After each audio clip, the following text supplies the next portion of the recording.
to tell me you had shot and killed my youngest son. Unbelievable and unforgivable.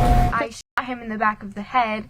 I don't know where the bullet went, but that's where I was aiming. That's where I'm pretty sure it hit. Miss Wade was seen striking the victim in this case 22 times in the head.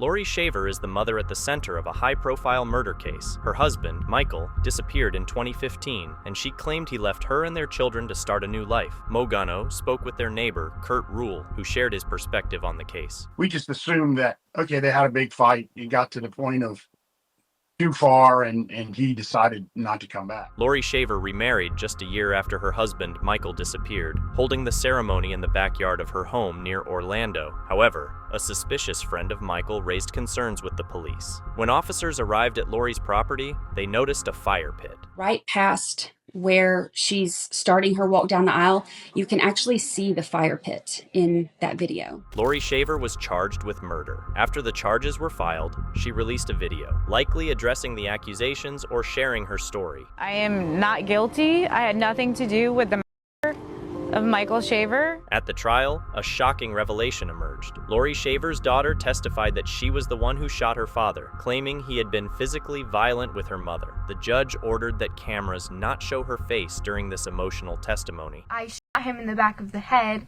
I don't know where the bullet went, but that's where I was aiming. That's where I'm pretty sure it hit. The jury had to determine if the daughter was telling the truth or trying to take the blame to save her mother from a life sentence. They deliberated for 4 hours. The defendant is guilty of second-degree murder. We spoke with Michael Shaver's sister, Stacy Turner, for her perspective on the case. I have mixed feelings about Lori's daughter testifying. I believe that Lori is a narcissist, so she was trying to find somebody to blame it on. And unfortunately, that person was her daughter. I think Lori is a very evil person. Lori Shaver is set to be sentenced on November 25th. Her daughter was never charged in connection with the case.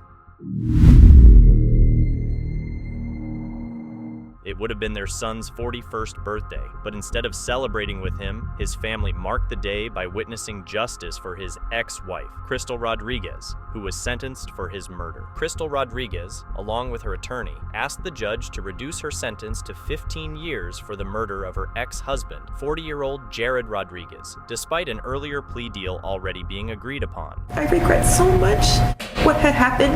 I cannot ask for anything, but I do ask that you be just. Jared Rodriguez was shot by Crystal. After reviewing the case, 99th District Judge Frank Gus III upheld the original plea agreement during sentencing. He's not going to get his life back, and he's not going to get to be there with his children.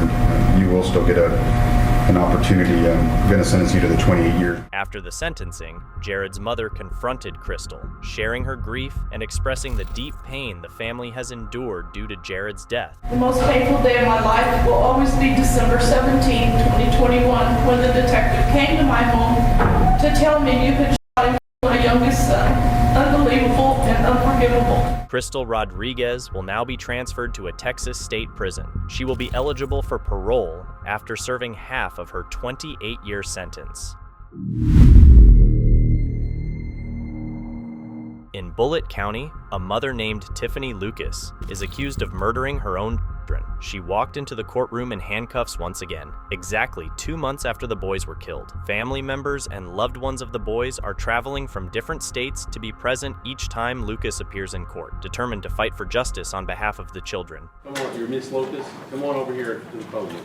In handcuffs and wearing an orange jumpsuit, Tiffany Lucas walked toward the podium to face Judge Rodney Burris inside the Bullitt County courtroom. This is one of several times she has appeared in court, charged with murder. The case was set today to make sure that Ms. Lucas was aware of who her attorney was. We shouldn't have to be here going through this.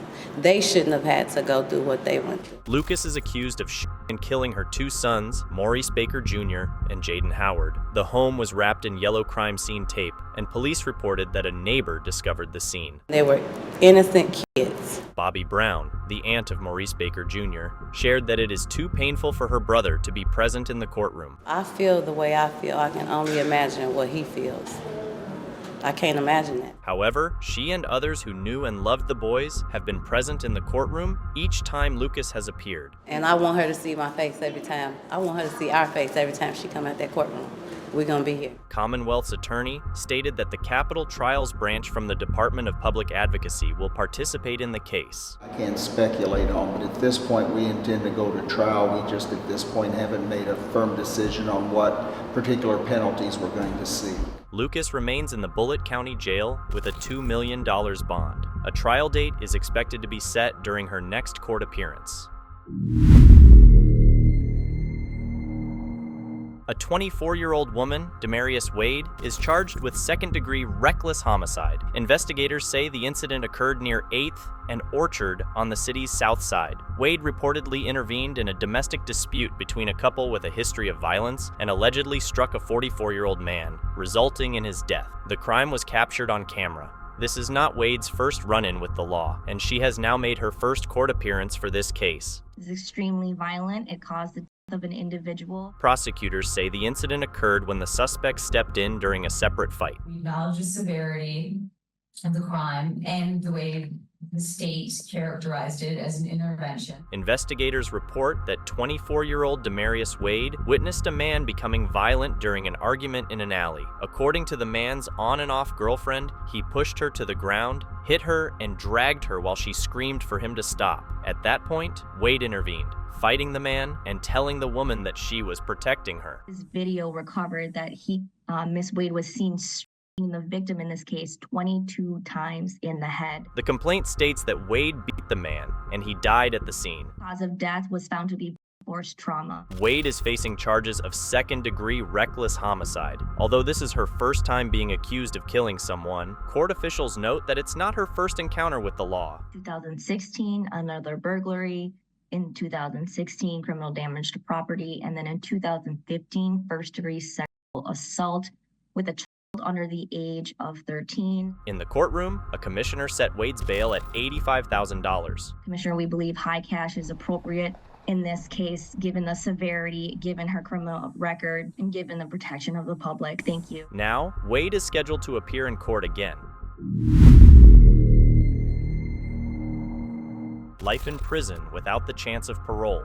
That was the sentence given after an hours-long hearing for the woman convicted of shooting the father of her child in 2022.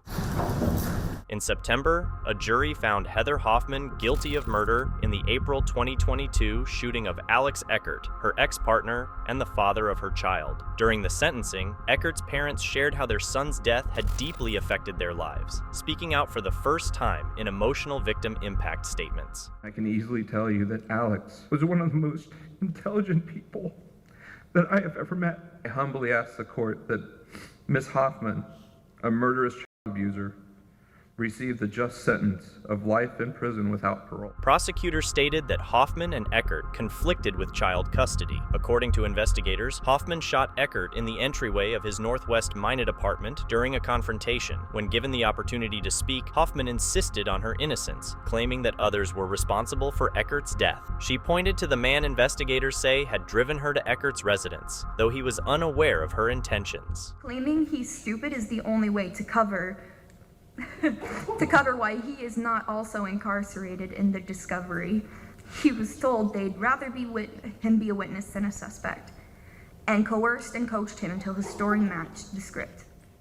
I am not the monster that everybody is painting me to be. Hoffman's attorney recognized that she was facing a lengthy prison sentence, but argued for a term of 35 years. Frankly, Judge, this is one of the strangest sentencing hearings I've ever participated in the 44 years I've been doing this. However, Judge Gary Lee chose to follow the state's recommendation, sentencing her to life in prison without the possibility of parole. The facts as presented to the jury, and as I briefly touched on above, pointed to a intentional, premeditated, planned attack on Alex Eckert, and that attack ultimately took his life. Hoffman's attorney noted that she had already requested him to file an appeal.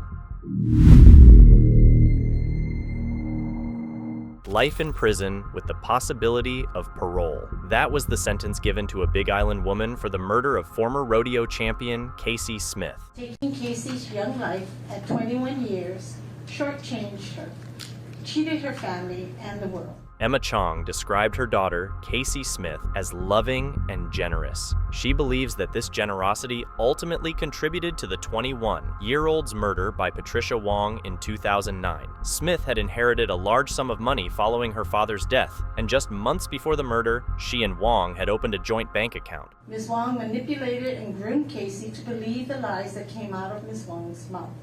The last thing Casey said to me before her death was, "I think people are using me for my money." Wong shot and killed Smith in her Orchidland home, then worked with co-defendant Peter Fuerte to make it look like a suicide. Fuerte struck a deal with prosecutors, pleading guilty to lesser charges in exchange for his testimony against Wong. It's only fair that Patricia Wong wakes up in prison every day for the rest of her life. In November, jurors found Wong guilty of murder, attempted murder, conspiracy, and solicitation. Despite the convictions, she continues to claim her innocence. I'm not gonna admit to something I didn't do, and I know God is in my heart, so I do have remorse over Casey, and I loved her like my own. So whatever they think I didn't do it. So that's all I have to say. Judge Henry Nakamoto ruled that Wong's life sentence, with the possibility of parole for murder and attempted murder, would run concurrently. He also added an extra 20 years for the other charges. At 62 years old, Wong is now set to spend the remainder of her life in prison. Every holiday, birthday, and family gathering, Casey's absence is prominent. The incomprehensible grief, sorrow, and loss my family, community, and I suffered are all at the hands of Ms. Wong. My daughter's blood is on her hands. The judge raised Wong's bail to $5 million, and her sentencing date has been scheduled for February 27, 2024. Wong will remain behind bars for the rest of her life. Melissa Tobarsals, charged with killing her roommate more than 2 years ago, pled guilty to second-degree murder in the Onslow County Courthouse. Tobarsals was accused of killing her 68-year-old roommate, James Newell, in October 2021 and faced the judge to formally enter her plea. This case was obviously an example of another senseless loss of life, fueled by the defendant's substance abuse problems. Prosecutors stated that Melissa Tobarsals had been drinking when she got into a fight with James Newell the night of the incident. Tammy Hawkins, a professional with nearly 20 years of experience in substance abuse, remarked that tragedies like this are unfortunately all too common in such situations. I've seen cases where people get upset, drinking was involved, and then there's the violence. Whether it be assault, whether it be the verbal abuse, some sort of violence. It's something, though, that's not unique to just this section of the state or the United States.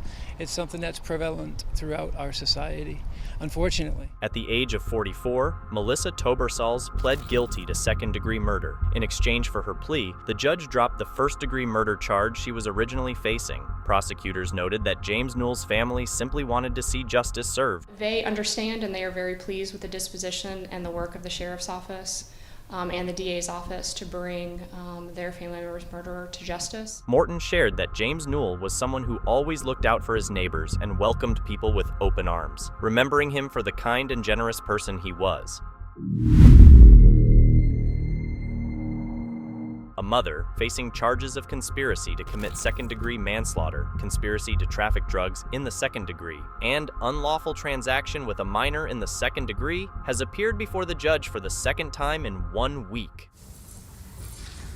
35-year-old Whitney Person appeared disheveled with shackles around her ankles as she attended her preliminary hearing. This follows the tragic death of her son, Trey Harris, in March due to drug exposure. Her husband, Antonio Person, also faces multiple charges, including second-degree manslaughter, drug trafficking, and contempt of court. He is set to appear before a grand jury after the judge found probable cause. During Whitney Person's hearing, her public defender stated that more time was needed to secure proper legal representation for the numerous charges she now faces. We're asking for appointment of a public defender on that one as well. Given that information, the judge granted Whitney Person additional time. She is scheduled to return to court for a continued preliminary hearing. Once they stepped through those doors, the boys' parents remained silent. Instead, it was the judge who had stern words for Angela Chapman. Justice calls, and justice requires consequences to choices and actions. At that moment, Angela Chapman learned she would probably spend the rest of her life in prison. Hardin County Circuit Judge John Simcoe announced a 65-year sentence. For Jerice and Jarrell, because I want those two names to reverberate through this courtroom. 2 young brothers lost their lives when Chapman, who admitted to leaving drug addiction treatment to buy and use drugs, crashed into their car. It happened in November 2022 on Dixie Highway in West Point. Their mother, Jaslyn Gardner, who was pregnant at the time, survived the crash. Despite this, Chapman's attorney requested a lighter sentence. It's a terrible tragedy, but it is an accident. Gardner and her fiancé, the boy's father, remained silent, leaving the decision to the judge. He described it as the worst DUI case he had encountered in nearly 30 years. After delivering the sentence, he spoke directly to Jaslyn Gardner and Justice Hunter. As much as this will always be with you, there is more life to live. Hopefully more children in your future, because you deserve that. The couple says they are working on forgiving Chapman, but their priority is their family and honoring Juris and Jarrell. I feel like today we did what we could for our boys, and I know they up there smiling, happy that we fought for them. Chapman's attorney mentioned that they plan to appeal the judge's decision. For now, she remains in custody at the Hardin County Center. A woman accused of causing severe injuries to a boy at her in-home daycare, which ultimately led to the boy's death, entered her plea today in the 78th District Courtroom. On June 5th, 2023, S.J. Mitchell was found unresponsive at a daycare in Wichita Falls. S.J. passed away 18 days later at Cook Children's Hospital in Fort Worth. Less than a year after this devastating loss, Adrien Veter, his caregiver, stood before the court and pleaded guilty to the murder. Family members of S.J. Mitchell attended the court hearing, and S.J.'s mother had her words read aloud, expressing her pain and anger. To everyone who knew and loved S.J., you were a monster. You deserve every day you spend in prison, and we take comfort in knowing your life is being thrown away as well. Although Veter received a 50-year prison sentence, it still may not seem like enough for some. It's not a perfect sentence, but it's a good, solid sentence. 50 years where she'll serve 25 flat before she even starts getting a parole hearing. Wichita County's District Attorney John Gillespie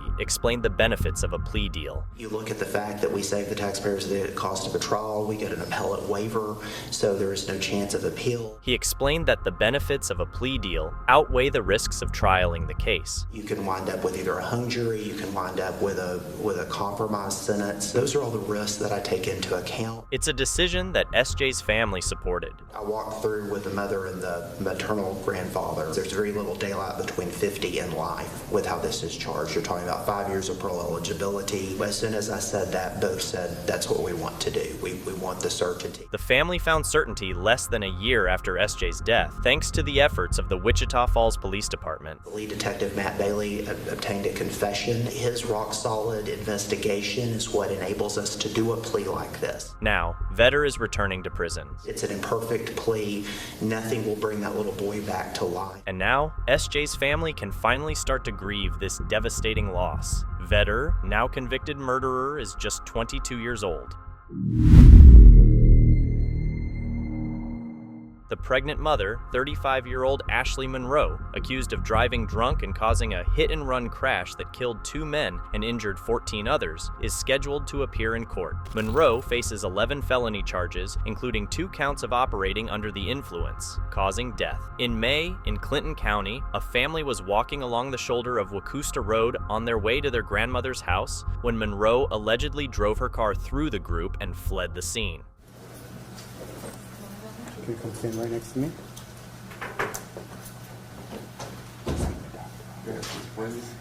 May I please the court, Deborah Rousseau Martinez on behalf of the people of the state of Michigan. Good morning, Your Honor. Edward Zane on behalf of Ms. Monroe. She is present to my right. Your Honor, Mr. Zaney and I have had an opportunity to discuss this case, and we are both jointly requesting an adjournment of the preliminary examination set for next week. The reason being that due to the voluminous amount of discovery in this matter, as well as some of the victims are currently still in the hospital that we would need to testify. I have consulted with them, and they are aware that we will be asking for an adjournment, including awaiting for the autopsy reports that I have been notified by the medical examiner's office that will be approximately 6 to 8 weeks to obtain. So we are looking at August, maybe later, a date to be determined in consultation with the court at a later date. Yeah, I think it's a fair recitation. We do have some discovery issues as well as our own independent investigation that we need to conduct. So my client's prepared to waive the right to have the examination within the 21-day period and have the matter reset for a date to be determined. And the understanding you're entitled to have a preliminary exam within 21 days of arraignment? Yes. You're waiving that right? Yes. And having this matter adjourned to a later date? Yes. All right. Do we have a date now or? Your Honor, we're going to set that for you. Okay.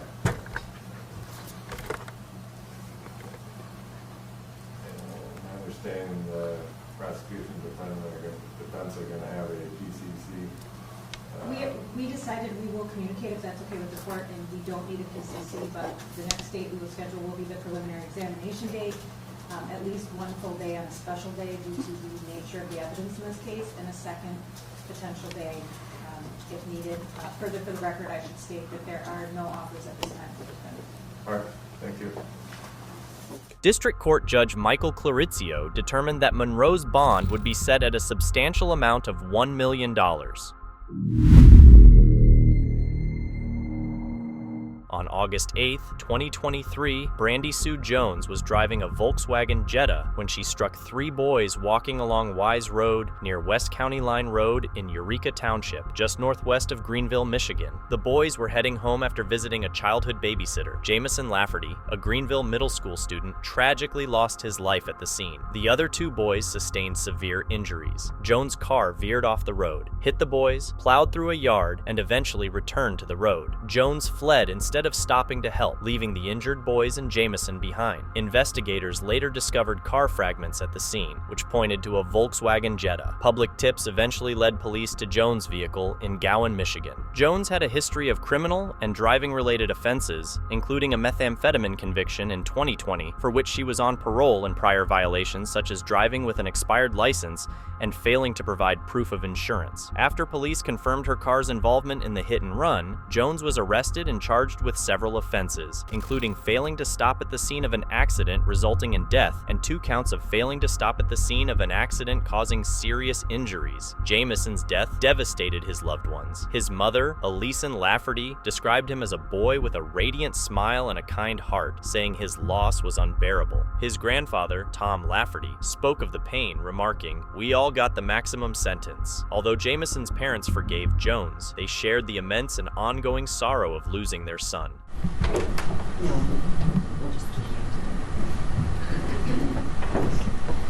So Ms. Jones and the members of the Lafferty family,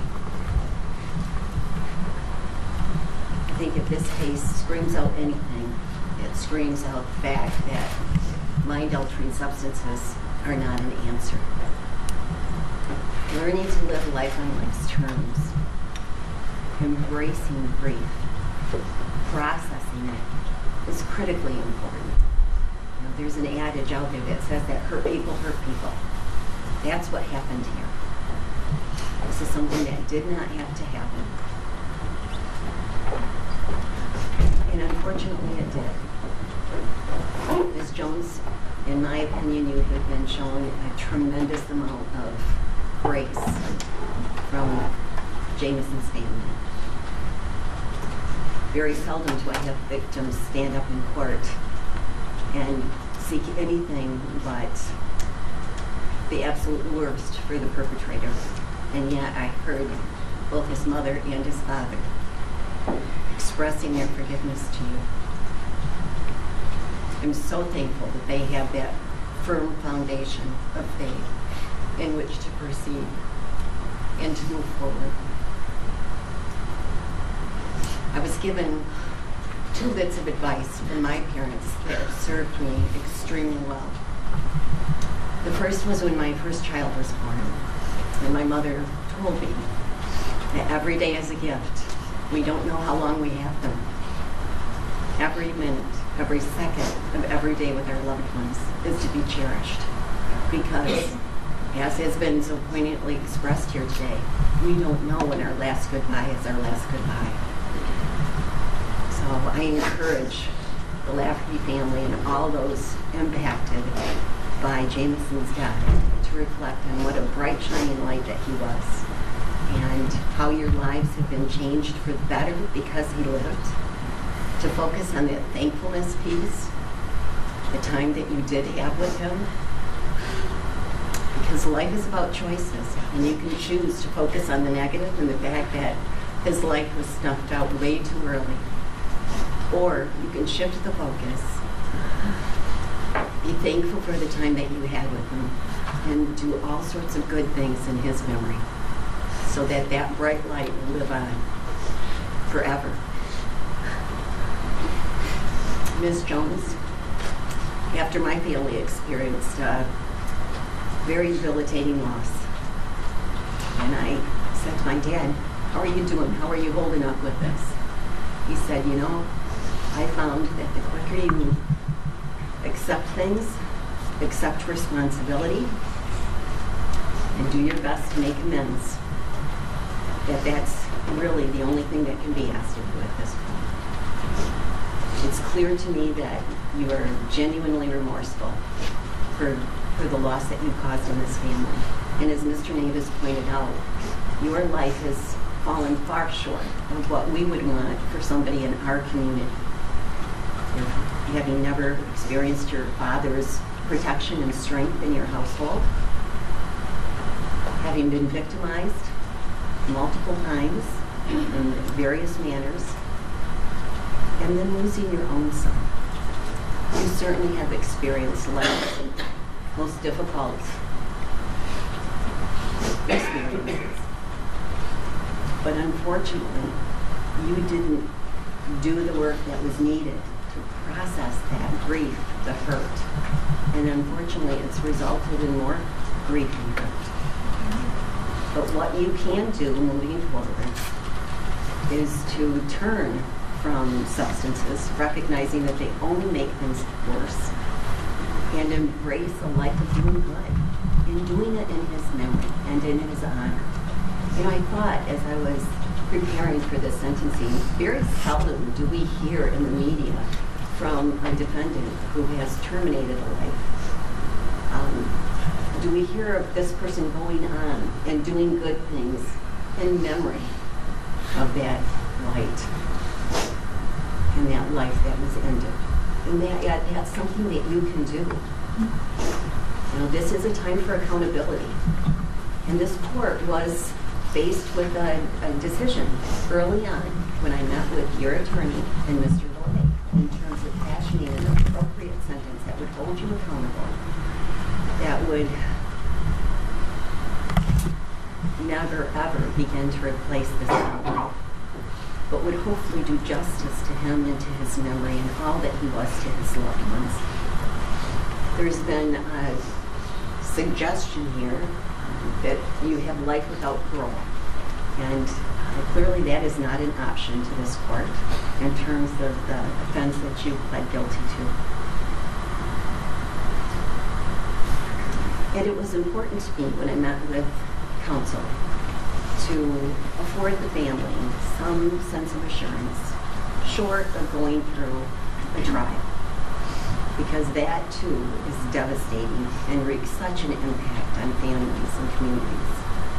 And so when I had met with counsel, and after I had an opportunity to hear from Mr. Delay and Mr.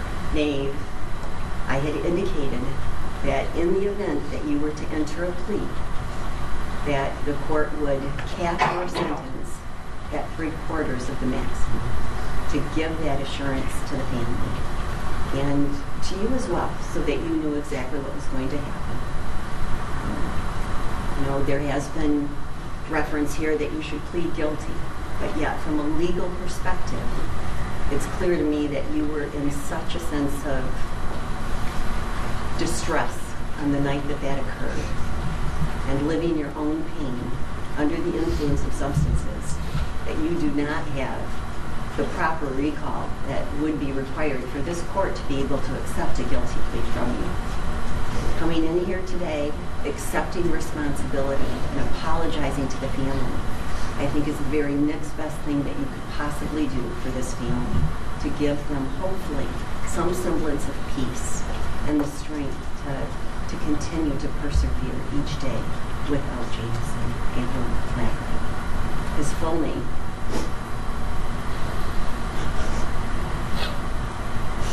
The judge acknowledged Jones's remorse and encouraged her to lead a life filled with positive actions to honor Jameson's memory. In her statement, Jones expressed deep regret, saying she wished she could take Jameson's place and recognize the immense pain she had caused his family. She stressed that she was not a monster and shared how heavily her actions weighed on her conscience. So, Ms. Jones, it will be the sentence of this court on count 1 that in failing to stop at the scene of an accident when at fault, resulting in death as a habitual offender third, that it will be the sentence of this court that you serve 12 years to 15 years with the Michigan Department of Corrections without any credit for time that you've served in jail since your arrest in light of your parole status. On counts 2 and 3, which will be concurrent to count 1, but also consecutive to your parole sentence, you will be required to serve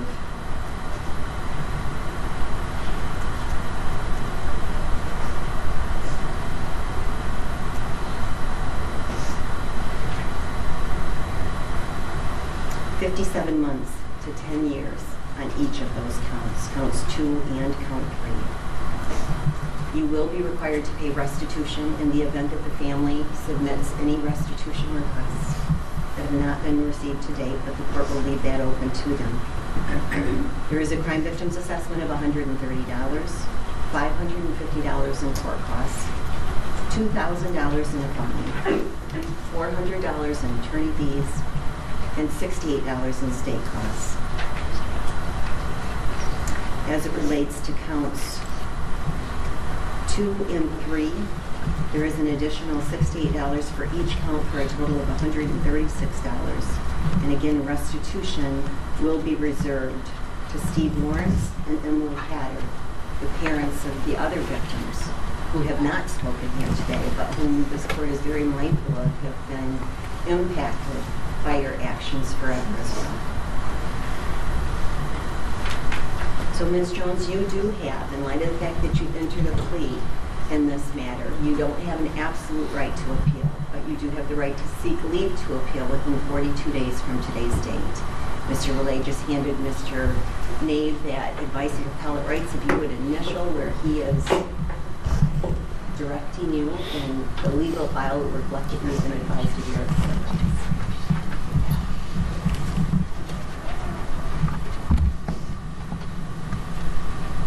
So 144 months in terms of the clarification. That being 12 years.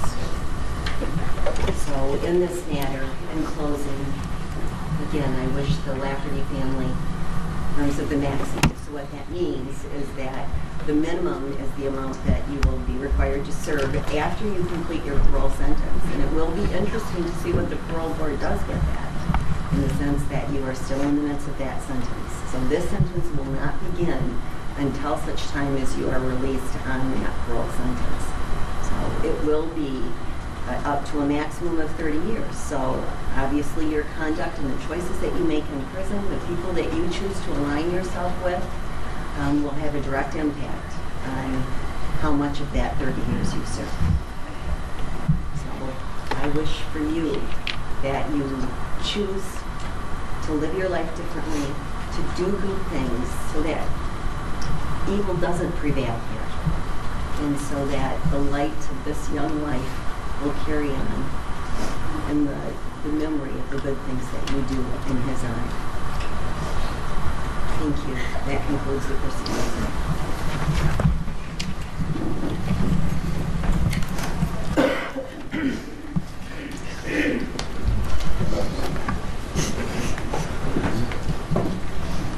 October 2023, Brandy Sue Jones entered a no-contest plea to all charges, accepting the evidence against her without formally admitting guilt. On November 28, 2023, Judge Suzanne Krieger sentenced her to 12 to 30 years in prison for failing to stop at the scene of an accident, resulting in death. Additionally, Jones received a sentence of 4 years and 9 months to 10 years for each count of failing to stop at the scene of an accident causing severe impairment. These sentences are to run concurrently with the main sentence but consecutively to her parole. Following the sentencing, the judge clarified a misstatement, confirming that the primary sentence was 12 to 30 years, not 12 to 15 years. As initially mentioned, Jones can file an appeal within 42 days of her sentencing, although no appeal had been filed as of the hearing date. In early July, concern grew when Rachel Sheridan failed to report to work, an unusual and alarming behavior for her. Worried about her safety, her mother contacted the Stark County Sheriff's Office. Detectives who responded to Sheridan's Plain Township apartment found disturbing evidence pointing to a violent crime. The scene strongly suggested foul play. A few days later, sanitation workers in Canton made a grim discovery. Sheridan's lifeless body was found at Mother Goose Land Park. She had been beaten, and there were clear signs of an attempt to hide the crime. At the time of the murder, Sean Goh, Sheridan's boyfriend, was already wanted on 5 outstanding warrants for unrelated offenses. His criminal history was troubling, but the sheer brutality of this act shocked investigators. Goh had beaten Sheridan so severely that she was left unrecognizable. After the assault, he tried to cover his tracks by disposing her in the park. During the trial, emotions ran high as both families addressed the court. Sheridan's family wore t-shirts adorned with sunflowers and her photos, a tribute to her bright and lively personality. They urged the judge to impose the maximum penalty, describing the deep and lasting pain Sheridan's death had inflicted on their lives. And that would be great. Before we get started, Mr. Barr, is there something that you wanted to put on the record, I believe? Yes, Your Honor, I have in my hand what's been marked as State's Exhibit 43, which is a certified copy of Mr. Goh's conviction for burglary in case number 2016 CR 2241. I know counsel has stipulated to the authenticity and also to the identity of Mr. Goh as being the person named in this entry, and I just want to mark this and add it to the record for appeal. Okay. That was stipulated to and accepted? Yes, sir. All right. Mr. Goh, last Friday on November 8th, 2024, you were convicted of 2 counts of murder, felonious assault, tampering with evidence, and gross abuse of a corpse. The 2 counts of murder and felonious assault each carry what are called repeat violator offenses, which were tried to meet the court, which then the court found you guilty on those 3 charges based on the evidence. Let's walk through each count and what they carry. Murder is an unclassified felony, which carries a sentence of 15 years to life. Felonious assault carries a minimum penalty of 2 to 8 years in prison with a maximum of 12 years. The repeat violator offenses permit that if certain parameters are met and the court finds a maximum prison sentence on specific charges are insufficient, it may order an additional 1 to 10 years. Tampering with evidence is a felony of the 3rd degree that carries a penalty of 9 to 36 months in prison and or a fine of $10,000. Gross abuse of a corpse is a felony of the 5th degree and carries a penalty of 6 to 12 months in prison and or a fine of $2,500. Before we get started, I think the state of Ohio has indicated in the sentencing memorandum that the counts of count 2 of murder and felonious assault merge with count 1. That's correct, Your Honor. We would be electing to proceed on sentencing on count 1 and those would merge. Sean Goh's mother, Renee Graham, made an emotional plea for leniency during the trial, shedding light on her son's troubled upbringing. She recounted a childhood marred by neglect, instability, and abuse before he was eventually adopted. While expressing deep sorrow and sympathy for Rachel Sheridan's family, Graham asked the court to weigh Goh's difficult past and his potential for rehabilitation when determining his sentence. My name is Renee Graham, Graham. I am Sean's mother. Okay, I know this is a painful day for you, so I'll let you speak slowly. You take your time, okay? All right. Your Honor, before I continue, I would like to express my deepest and most heartfelt apologies to Rachel's family. I cannot understand begin to understand the pain and grief that you are enduring, and there are no words that can ease the hurt or bring back what has been taken from you. No matter the circumstances, no one should have to experience the kind of loss that you are facing, and my family and I are deeply sorry for the pain that my son's actions have caused. We love Rachel. She was a part of our holidays and weekly Sunday dinners for the last 3 years, and the absence of her at our table was heartbreaking, and she will forever be missed by us. I recognize the devastation that his choices have brought into your lives, and I will carry the weight of that sadness with me always. I can only hope that in time you can find some measure of peace and healing. My thoughts are with you, and again, I am deeply sorry for your loss. I would also like to share some important context about my son's early years, which I believe are critical in understanding the person he is today. Before he came into our family, my son endured an incredibly difficult and traumatic childhood. He spent time in multiple foster homes, far more than any child should have to endure in such a short period. The instability, the uncertainty, and the emotional toil of being moved around so frequently had a profound impact on him. In addition to the upheaval of those constant moves, he also faced abuse and neglect in some of those homes, experiences no child should have to go through. These early years left deep scars on his spirit, and though we tried to provide him with a loving, stable environment after his adoption, the trauma he experienced before coming to us was something that would take years to heal. His birth parents struggled with addiction and mental health issues, and the pain of those experiences only compounded what he had already been through. It's no excuse for the choices he's made later in life, but it is an explanation for the pain and confusion he carried with him. The drugs that took a hold of him were a way of coping with the deep inner turmoil, and they led him down a path that has caused harm to himself and others. Despite all of this, my son has always had a kind heart. He was always the one to help others, especially the elder and children, and he always tried to be the person who made those around him feel valued and cared for. I believe in him. He is not defined by the mistakes he has made. He is someone who has faced unimaginable hardships and is still capable of healing and turning his life around.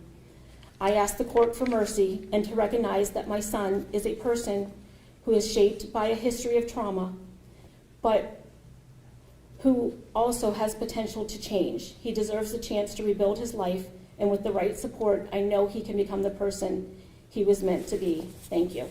Thank you.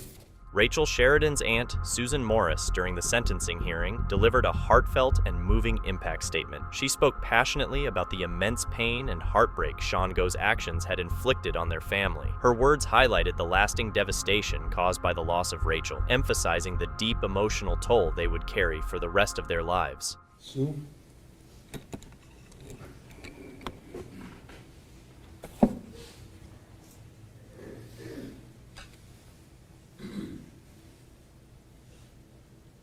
Dennis, would it be easier for her to sit down with a mic, or? Oh, I think she'll be all right. You'll be okay? No problem. Sue, you want to just state your name for the record? Yeah, my name is Susan Morris. I'm Rachel's aunt. Okay. Hold on. Thank you. My reader's on. You take your time, ma'am. You take your time. Okay, I'm Aunt Sue. I've known Rachel her whole life. From the precious moments we found out Lisa was pregnant. The pain Sean has caused us, or me, not to mention her mom, Dwayne, Jonathan, and many, many more, is unforgivable. I would ask you, Your Honor, to impose the maximum sentence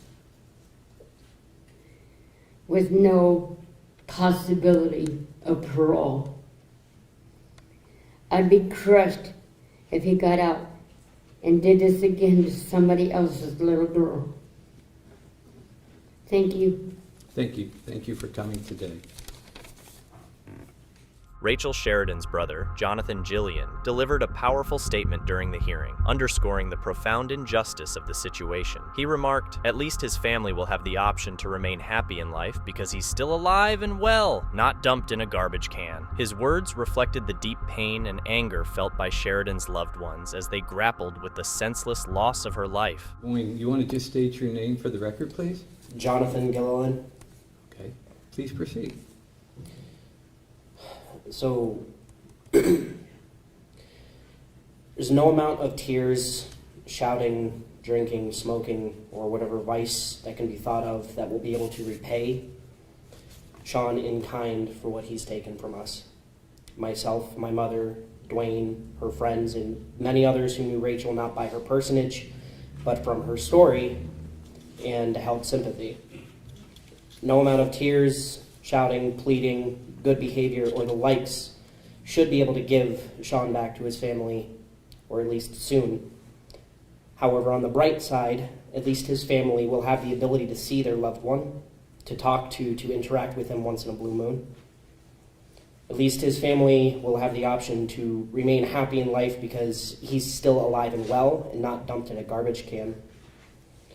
The fact that he gets to be alive and well despite what he's done, and the fact that his family gets to talk and see and interact, in my opinion, would be unfair and unjust. Because far more people than he knows no longer has the option for that for Rachel. He stated many times that he loved her. If he loved her, he wouldn't have hurt her the many times that he did in the past. He wouldn't have decided to take his own anger out on her for any reason, big or small. He wouldn't have done the many things that he did if it was love that he felt for her.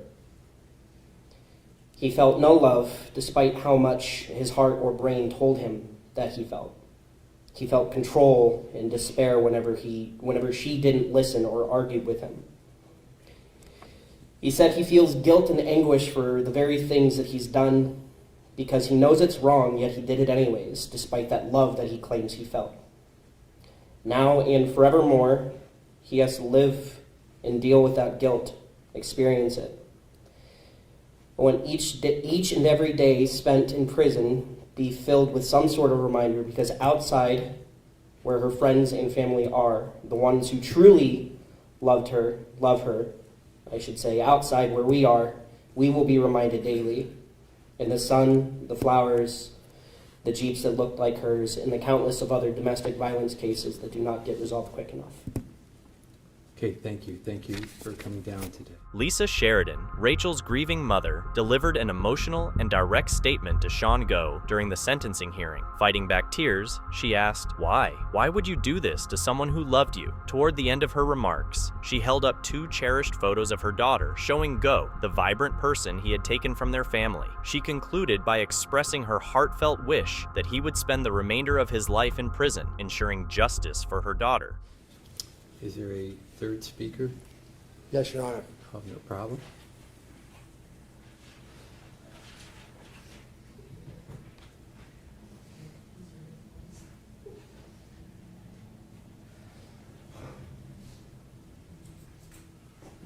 Take your time.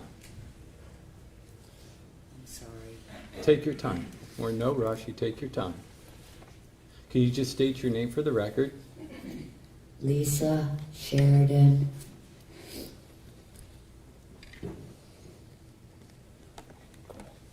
Please proceed. My fiance and I would like to give our statement. Absolutely. Sean, to begin, I would just like to say that you have hurt us more than anyone else could have. You have taken one of the greatest joys in our lives. She was a true sunflower in our darkest days. You have murdered our baby girl. My question is, why would you do this to someone that loved you who wanted to help you through your own personal battles. She stood by you regardless of what you did to her. When you had no one else, she truly loved you. And just thinking of this makes me sick to my stomach. Truth be told, we had our own issues when she was grown up, but it made us stronger. There is no greater bond than that of a parent and a child. You brutally stole that from us. It won't bring Rachel back, but you have crushed all of our hearts. We won't be able to see her happily married. I used to smile, but you have taken all of that away. What you have done to us is truly evil. I hope that you spend the rest of your miserable life in prison. At least you are alive and your family will get to visit with you. I truly am so angry that I don't think I will ever be able to forgive you. And I hope that Jesus will. Thank you.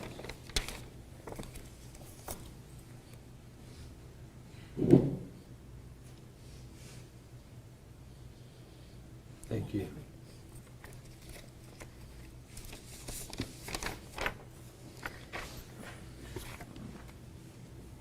Thank you. I'm very sorry for your loss.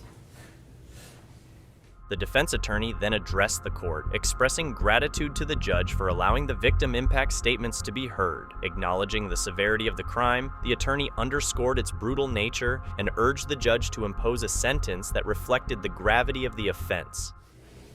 Is there anyone else that would like to make a statement? No, Your Honor, but I would like to say something briefly. Sure. I want to thank the court for allowing these folks to express their feelings today. And this court knows me. I've been doing this a long time. And I've done a lot of these cases, probably a lot more than anybody else. But I've never seen one so brutal and so savage and so senseless as this crime, Your Honor. And I'm not going to rehash all the evidence. You've seen it, and I'm trusting you to impose the appropriate sentence, and I'm asking you to do that now. Thank you very much. Thank you. Stark County Judge Frank Forcione issued a stern rebuke to Sean Goh during sentencing, condemning the crime as one of the most heinous murders he had ever overseen. The senselessness of this murder tells me, not only are you morally bankrupt, but you have no fiber of decency, the judge declared, highlighting the sheer wickedness of Goh's actions. Judge Frank Forcione called attention to the deliberate and calculated nature of Sean Goh's crime, asserting that no amount of childhood trauma could excuse such a horrific act. He declared that Goh had sold his soul to the devil and emphasized the complete lack of regard for human life demonstrated by his actions. In ordering a sentence on these convictions in which the jury and I have spoken, the Ohio legislature has made sentencing very complex. I'm going to be very honest with you. I think there's judges that don't even understand it. And I'm going to walk you through it as best as I can because I'm dealing with things called unclassified felonies, minimum sentence, maximum sentence, consecutive sentences. And someone once said, why don't you just give them blank amount of years? It's not like that. They give you certain parameters for each count. In doing so, there are certain considerations the court must contemplate and support on the record before issuing the appropriate sentence. Therefore, I'll outline these factors and apply them to the facts of the case. I've reviewed the parameters outlined in 29, 29, 11 through 17 of the revised code, including the seriousness of the offense and recidivism factors. I'll order a sentence that is necessary to protect the public from future crime and to punish Mr. Goh. I must consider a sentence is not disproportionate to the level of the crime or the danger to the public. Mr. Go's history of criminal conduct is important and could demonstrate that consecutive sentences would be necessary for public safety. At least 2 of the multiple offenses were committed as part of 1 or more courses of conduct, and the harm caused by the 2 offenses was so great that no single term for any offenses committed adequately reflected the seriousness of the conduct. I've also taken into consideration Mr. Go's previous record of a violent crime. On January 11, 2017, he was convicted of burglary, receiving stolen property, and possession of heroin. He was sentenced to 4 years in prison. Falsification, carrying concealed weapon, and criminal trespass on July 14, 2006, where he served 15 days in jail. Theft on March 2, 2016, where he served 10 days in jail and 2 years probation. More importantly, at the time of this incident, this murder, the defendant committed these offenses. There were 5 warrants for his arrest out of the Canton Municipal Court. 3 of the warrants were for burglary, a felony of the 2nd degree, theft of a firearm, felony of the 3rd degree, and criminal damaging filed on June 17, 2024. Additionally, there were 2 more warrants for domestic violence, misdemeanor 3, and criminal damaging M2 for a case that occurred on May 3rd, 2024. And it's important to note that in the latter case, Rachel Sheridan was the victim. In order for me to sentence, I have to talk about the facts of this case. And the family, you've been through so much, but I have to do this on the record to support what sentence I'm going to give. So I don't want you to think that I don't have empathy for you. I do. But I've been on this bench 17 years, and I agree with Mr. Barr. This is without a doubt the most brutal murder that I've seen. It was difficult up here even listening. It's appalling. It's heartbreaking. Rachel Sheridan was beaten so severely that the sheriff deputy who saw her body couldn't identify her based on her own photo. A hammer, or some type of instrument, was used that crushed a 3-by-2-inch hole in her skull, her upper jaw being broken into 2 places and pushed into her face. Her lower jaw was also fractured. The blunt force so devastating it collapsed her cranial cavity into her brain tissue. The coroner described a portion of her face virtually exploded. There was testimony from both the coroner and detective that this type of damage could not have been done by a fist, but required a serious violent impact, which they estimated at least 10 different injuries by blows. The coroner noted the cause of death was multiple blunt force to the head. Then, in an attempt to cover up your cruel and cowardly actions, you then tampered with the evidence, using some form of bleach and other cleaning devices in an attempt to cover up your guilty trail. Your deceitful conduct was further exhibited when you were stopped by a police officer on videotape due to the fact that there may have been a warrant for you, but only, and I mean only, after you advised that Rachel's whereabouts were unknown. Instead of being worried or concerned, you ran. Your devious plan didn't stop there. Later at the Refugee of Hope, you attempted to secure a free bus ticket to leave town to cover up this dastardly scheme. The senselessness of this murder tells me not only are you morally bankrupt, but you have no fiber of decency. Displaying the lowest level for human life, you then wrapped the body in a sheet and dumped it in a park near Mother Goose Land. This is the person at one point you claimed that you were in love with. Instead, you threw her in the trash like a piece of garbage. The only thing that stopped you getting away from this crime, you almost pulled it off, was excellent work by the Canton Police Department, Stark County Sheriffs, and your own one fatal flaw, keeping Rachel's phone in your possession. I'm tired of people trying to blame everyone else for their problems in life. Everybody's had a difficult life in one way or another, so I don't find that your childhood excludes anything. We seem to live in an entitlement world for some reason, but I want to make sure you understand something, son. It is my job to protect this community, and I will do so. I will do everything I can to lock you up for a long, long time. It's obvious to me that I cannot rehabilitate somebody like you with such a disregard for human life. Sean Go was handed the maximum sentence for all charges related to his crimes. For murder and felonious assault, he received 15 years to life. He was also sentenced to 36 months for tampering with evidence, 12 months for gross abuse of a corpse, and an additional 10 years for repeated violations. In total, Goey will be eligible for parole after serving 29 years, reflecting the severity of his actions and the lasting impact on Rachel Sheridan's family. I will now announce the sentence. On count 1 murder, an unclassified felony, I sentence you to a definite sentence of 15 years to life. As I indicated, count 2 murder and count 3 felonious assault merge. As to the repeat violator offender, that's a little bit different. That's up to the court, and you can order a sentence of 1 to 10 years. I am ordering you to serve the period of 10 years consecutive, and that would be served prior to any other sentence that you will be serving. Tampering with evidence, you will serve a definite sentence of 36 months. Gross abuse of a corpse, you will serve a definite sentence of 12 months. So since this is complicated, I'm going to walk everybody through this so you understand. You'll serve 15 years to life on the murder charge. You will serve a mandatory 10 years on the repeat violator offender specification, which is consecutive, and that'll be served prior to the murder sentence. 36 months definite sentence on the tampering evidence, and the 12-month definite sentence of gross abuse of a corpse. Both of them will be consecutive to the murder and repeat violator sentences.